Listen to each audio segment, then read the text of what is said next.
Magandang araw mga kaibigan.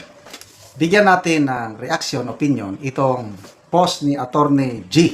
Isang magaling na abogado na palagi kong sinusubaybayan. Ang ganda ng kanyang post. Reaction niya ito sa balita. Ano bang pitcha ngayon? 20. Bukas. Makikipagkita si Pangulong Marcos Jr. kay Mayor Robredo sa Naga para daw sa Uplan ba? Plan ba na ano ba ngayon papuntang summer nagbaba PBBM makikipagkita kay BP Leni sa Naga para sa Uplan kontra baha. Ito, mahal na Pangulo, wag na po kayong umasa. So ito, panawagan ni Attorney G sa Pangulo. Mabait lang po talaga si Mayor Leni at marunong po siyang rumispeto ng inyong opisina. Ngunit ito, hindi siya tanga.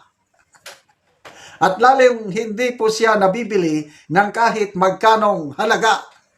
Napakarami ko pa sanang gustong sabihin, pero mahirap na. Ang ganda. Maniniwala ba kayo? Na a day after the Vice President declared her presidential bid, ang Pangulo biglang magbisita, kakausapin, magkikita sila ni BP Leni, ex-BP Leni, para Uplan kontra baha. Ay nako. We were not born yesterday. Natataranta na sila. Grabe. Isa pa, na kaduda-duda. Nung tinanggap na yung irrevocable resignation ni Director Jaime Santiago, naglagay na sila ng NBI Director, Attorney Magno.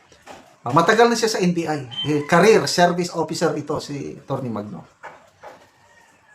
Yung araw na pag-declare ni BP Sara, the following day, nag-appoint na ng Pangulo ng isang NBI Director, biglaan.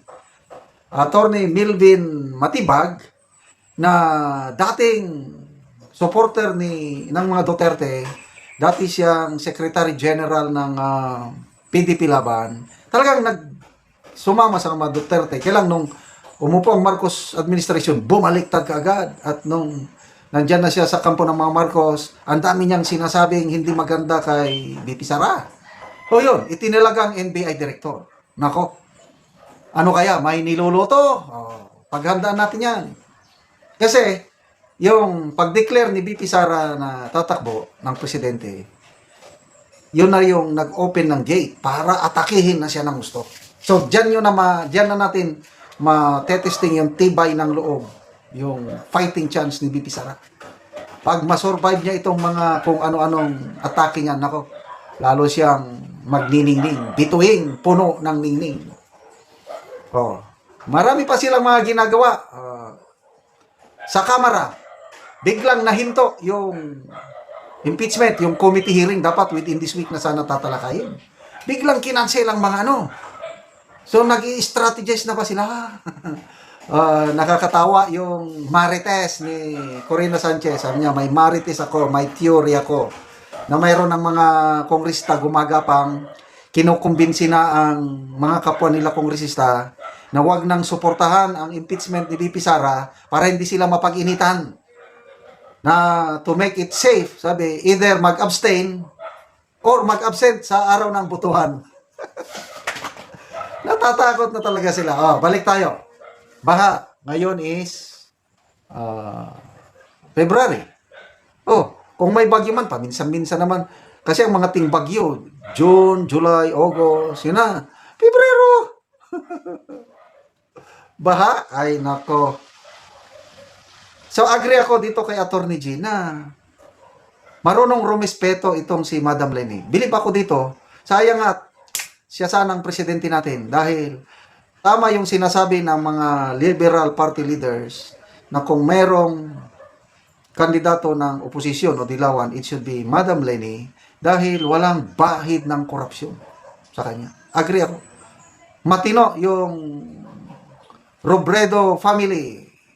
Para bang Duterte sa Davao, kung sa Naga, nandiyan ang Robredo. Mahal ng mga taga-Naga yung mga Robredo. Nabasa ko ang kwento ni Mayor Jesse Robredo nung nakachinelas lang, nagbabas lang papuntang Manila. Talagang mahal na mahal siya. Nag-serve siya ng gusto sa Naga City. Kaya tama lang na itong si VP Leni is tumakbong mayor at yan ngayon, pagsilbihan niya ang taga-Naga. Ano yung posibleng ito, haka-haka lang speculation lang. Maliban sa baha, baka pinag-uusapan na yan ang team up unity ng Marcos and Robredo Camp sa 2028. Madadala ba si Madam Leni? Agree ako dito na hindi siya tanga at lalong hindi po siya nabibili ng kahit magkanong halaga. Maprinsipyo yung tao si Madam Leni. Yun ang obserbasyon ko sa kanya. Sa tingin ko, kung tatakbo man siyang presidente sa 2028, it will be under the banner of Liberal Party, solid opposition. Ayaw niyang makipag-team up sa mga Marcos. That is my humble opinion. Kaya kahit anong gawin ninyo, hindi nyo madadala si Madam Leni na sumapi sa mga Marcos. Pwede pa, yang si Risa Hontiveros, pwede pa si Bam Aquino. Madam Leni, wag na kayong umasa.